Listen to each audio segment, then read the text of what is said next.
पेशावरी नमकीन गोश्त बन रहा है और मेरे से ज़्यादा आसान और मज़ेदार रेसिपी कोई नहीं बताएगा आपको।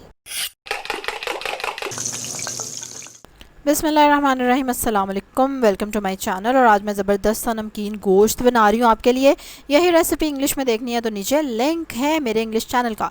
एक छोटा टुकड़ा अदरक का चाहिए आपको, 8 लहसुन के जवे चाहिए, एक दरमियाना प्याज चाहिए, 2 टीस्पून रॉक सॉल्ट चाहिए, 1 टीस्पून हल्दी और 4 tablespoon fruit vinegar, Apple cider vinegar मैंने लिया है। इसके लिए आपको चाहिए 1 लीटर पानी और 1 किलो गोश्त। बीफ या मटन कोई भी आप ले सकते हैं, ये बीफ है। इसके लिए आप लेंगे बोंग का गोश्त, हड्डियों वाला, और ऐसी हड्डियां जिसके अंदर मिख भी हो। ठीक है, गोश्त डाल दिया, पानी डाल दिया, और अब हम इसमें जो हमने 2.5 मसाले हैं ना वो डाल देंगे। और उसके बाद एक और इंग्रेडिएंट बड़ा ज़बरदस्त सा जो आपने इसमें ज़रूर डालना है, और वो क्या है, वो है 4 टेबलस्पून ऑयल। राइट, ऑयल और घी जो भी आप यूज़ करते हैं वो आपने डालना है, लेकिन एक उबाल आने के बाद। ठीक है, सारे मसाले डाल दिए। उसके बाद आपने इसको अच्छी तरह ढक के बंद कर देना है, भाप बाहर ना निकले बिल्कुल। मेरी ये देगची बड़ी अच्छी सील हो जाती है, 2 सुराख हैं ढक्कन में, उनको मैंने आटा लगा के बंद कर दिया है।